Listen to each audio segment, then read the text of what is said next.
ఈ అప్పులు ఎంత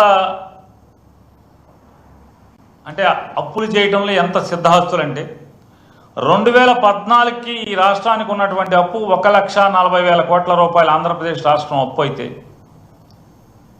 నారా చంద్రబాబు నాయుడు గారు, పవన్ కళ్యాణ్ గారు, భారతీయ జనతా పార్టీ ముగ్గురు కలిసి 2014లో వారు ఏర్పాటు చేసినటువంటి ప్రభుత్వం 2019లో జగన్మోహన్ రెడ్డి గారు ముఖ్యమంత్రి అయ్యే నాటికి 2,57,500 కోట్ల రూపాయలు అప్పులు చేయడం జరిగింది. ఈ ముగ్గురు కలిసి నడిపినటువంటి ప్రభుత్వం 2,57,000 కోట్ల రూపాయలని పాతగా ఉన్నటువంటి 5 ఏళ్ల ముందున్నటువంటి 1,40,000 కోట్లకి ఈ అదనంగా చేర్చడం జరిగింది.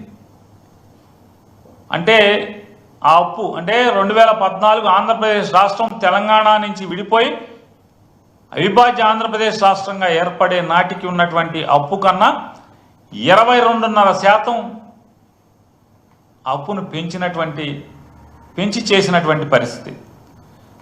మరి వీళ్ళందరూ కూడా యాగి చేసినటువంటి జగన్మోహన్ రెడ్డి గారి ప్రభుత్వంలో చేసినటువంటి అప్పు 3,32,000 కోట్ల రూపాయల అప్పు.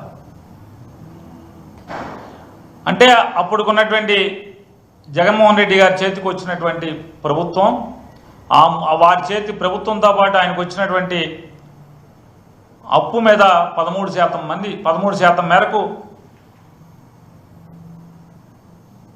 చేయటం జరిగింది. ఇవాళ కూటమి ప్రభుత్వం చంద్రబాబు నాయుడు గారు ముఖ్యమంత్రిగా, పవన్ కళ్యాణ్ గారు ఉప ముఖ్యమంత్రిగా, కేంద్ర ప్రభుత్వ ఒత్తాసుతో, మోడీ గారి అండదండలతో ఏర్పడినటువంటి ఈ ఘనమైన ఆంధ్రప్రదేశ్ ప్రభుత్వం ఇప్పటి వరకు చేసినటువంటి అప్పు ఏంటయా చూసుకుంటే సరాసరి రాష్ట్ర ప్రభుత్వం చేసినటువంటి అప్పు 1,03,000 కోట్ల రూపాయలు. ప్రభుత్వం సరాసరి తెచ్చినటువంటి అప్పు 1,03,000 కోట్ల రూపాయలు. ఈ 1,03,000 కోట్ల రూపాయలు కాకుండా వివిధ కార్పొరేషన్ల ద్వారా తెచ్చినటువంటి అప్పు 44,000 పైచిలకు కోట్ల రూపాయలని రాష్ట్ర ప్రభుత్వ కార్పొరేషన్ల ద్వారా అప్పు తేటం ద్వారా మొత్తం వీళ్ళు చేసినటువంటి అప్పు 1,47,000 కోట్ల రూపాయలు పైబడి ఇంకా ఒక్క సంవత్సరం కూడా పూర్తవల, 12 మాసాలు పూర్తవకుండా, అంటే వీళ్ళెక్కి సంవత్సరం నిండకుండానే 1,47,000 కోట్ల పైబడి అప్పు ఈ రాష్ట్రానికి చేయటం జరిగిందనేది కూడా అందరికీ ఆశ్చర్యం గొలిపేటువంటి సంఘటన. ఎందుకు అంటే జగన్మోహన్ రెడ్డి గారు చేసినటువంటి 3,32,000 కోట్ల రూపాయల్లో ఏం చేసావయ్యా జగన్ అంటే 2,70,000 కోట్ల రూపాయలు ప్రజలకే ఖర్చు పెట్టాం. కరోనాలో 30,000 కోట్ల రూపాయలు కరోనాలో ప్రజల యొక్క ఆరోగ్యాన్ని కాపాడటం కోసం 30,000 కోట్ల రూపాయలు ఖర్చు పెట్టడం జరిగింది. ఈ రాష్ట్ర ప్రజల ఇచ్చిన మాట నెరవేర్చుకోవటం కోసం 2 లక్షల ఉద్యోగాల కల్పన, ప్రభుత్వ ఉద్యోగాల కల్పన చేయడం జరిగింది. ఆ జీతాలు పెరిగినాయి.